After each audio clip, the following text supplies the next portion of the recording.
आज की क्लास में हम बात करने वाले हैं यहाँ पे आणविक द्रव्यमान के बारे में। अच्छा जी, आणविक द्रव्यमान से आपको पता लग रहा होगा कि सर शायद ये अणु का द्रव्यमान है।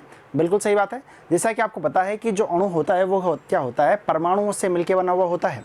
अच्छा जी, यदि वो परमाणुओं से मिलकर बना हुआ होता है, यदि मैं परमाणुओं के द्रव्यमान को यदि जोड़ लेता हूँ तो क्या अणु का द्रव्यमान यानी कि आणविक द्रव्यमान आ जाएगा क्या? तो आप बिल्कुल सही है। आणविक द्रव्यमान को ज्ञात करने के लिए हमें क्या करना पड़ेगा, जितने भी उसके अंदर तत्वों के परमाणु हैं उन सभी के द्रव्यमानों को हम जोड़ देंगे या फिर उनका योगफल यदि हम कर देंगे तो क्या आ जाएगा, आणविक द्रव्यमान आ जाएगा। तो बात देखिए, किसी अणु में उपस्थित विभिन्न तत्वों के परमाणु द्रव्यमानों का योग आणविक द्रव्यमान कहलाता है। यदि हम एग्जाम्पल लेना चाहें तो CH4 यानी कि मेथेन, आप देख पा रहे होंगे यहाँ पे मेथेन की यदि हम बात करें तो मेथेन को क्या लिखा जाता है, तो आप बोलेंगे सर CH4 इसको लिखा जाएगा। अच्छा जी, CH4 में जो कार्बन है वो कितने हैं, तो आप बोलेंगे सर कार्बन का एक परमाणु है और जो हाइड्रोजन है उसके कितने परमाणु हैं, 4 परमाणु हैं। अच्छा, कार्बन के एक परमाणु का द्रव्यमान कितना होता है, 12, तो इसको हम क्या लिख सकते हैं, 12 गुणा 1। अच्छा जी, हाइड्रोजन के एक परमाणु का द्रव्यमान कितना होता है, 1, तो आप उसे क्या लिख सकते हैं, यहाँ पे 1 लिख सकते हैं। अच्छा जी, और है कितने यहाँ पे परमाणु, 4। अच्छा जी, तो यहाँ पे द्रव्यमान आएगा वो कितना आ जाएगा, आप बोलेंगे सर 12 + 4 यानी कि 16 आ जाएगा। ये कितना आ जाएगा, 16 यहाँ पे CH4 का द्रव्यमान आ जाएगा। लेकिन आप बोलेंगे सर यहाँ तो अपना 16.042 आ रहा है। हमने यहाँ पे क्या किया है, जब मैंने इस जगह पे देखा है तो कार्बन का यहाँ पे मैंने क्या किया है, एग्जैक्ट मान नहीं लिया है, मैंने लगभग मान यहाँ पे कितना ले लिया, 12 ले लिया, और हाइड्रोजन का कितना ले लिया, 1 ले लिया।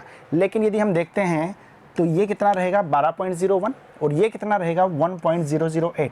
लेकिन लगभग देखा जाए तो इसका जो आंसर आएगा वो कितना आएगा, 16 AMU, या फिर इसको U लिखा जाता है। आप U लिख दीजिए या फिर AMU लिख दीजिए, बात एक है। ठीक है जी, दोनों बातें यहाँ पे सेम रहेगी। अच्छा जी, अगली हम बात करें, यहाँ पे मान लीजिए ग्लूकोज दिया हुआ है। अब ग्लूकोज का यदि फॉर्मूला नहीं आता है तो उसका आणविक द्रव्यमान निकालने की तो बात ही नहीं कर सकते हम। तो ग्लूकोज का फॉर्मूला आपको ध्यान होना चाहिए, C6H12O6।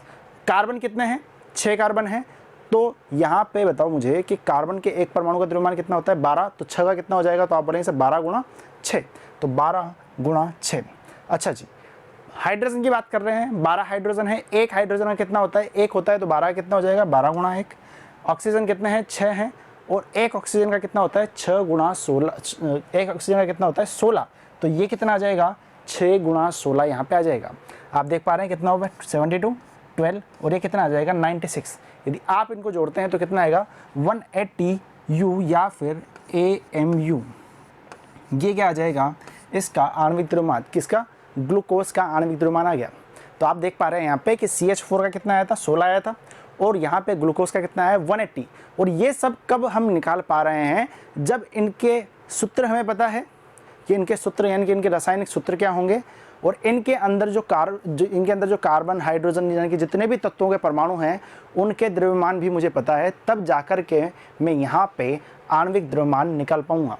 ठीक है जी, तो ये सब किसके बारे में था, आणविक द्रव्यमान के बारे में। इसमें से आपके एग्जाम में क्वेश्चन आते रहते हैं। किसी भी एक यौगिक का या फिर किसी भी एक अणु का आपको द्रव्यमान निकालने को दे दिया जाएगा। मान लीजिए क्वेश्चन में यही आ गया आपके एग्जाम में, ठीक है, तो आपको पता होना चाहिए कि ग्लूकोज का फॉर्मूला क्या होता है। तो आज के बाद ध्यान रखिएगा, ग्लूकोज का फॉर्मूला होगा C6H12O6।